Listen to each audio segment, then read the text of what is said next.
These are English and American poems.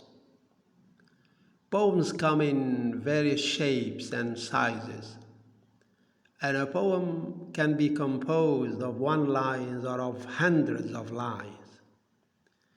And like texts which are divided into paragraphs, poems can be divided into parts or sections called stanzas.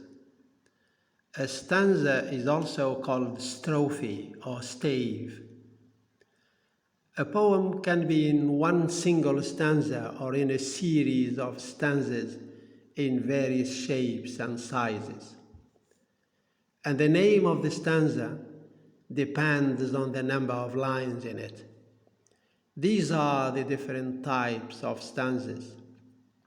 A one-line stanza is called a monostic, but a poem composed of just one line is also called a monostic. A two-line stanza is called a couplet. This poem is composed of 10 couplets.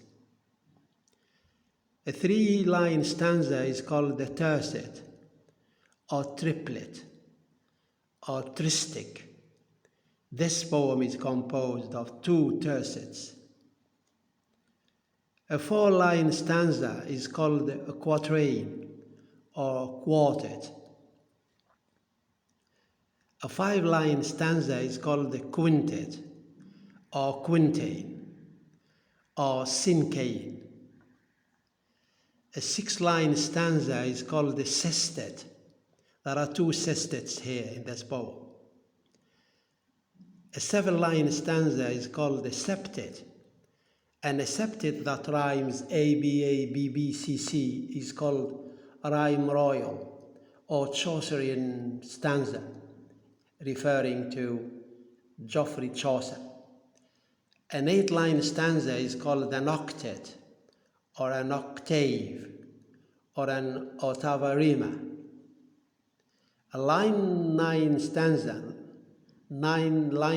is called a nonnet, or Spenserian stanza.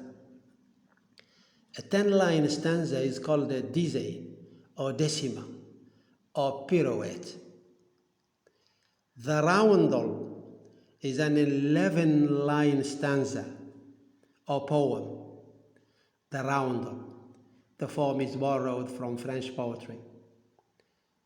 The rondeau prime is a 12-line stanza or poem, and the form is borrowed from French poetry also. The rondel is a 13-line stanza or poem, and it's adopted from French poetry as well. The sonnet is a 14-line stanza or poem, and as there are various forms of sonnets, we'll come to it in another meeting. The rondeau is a 15-line stanza or poem, the rondeau, and it's borrowed from French poetry too.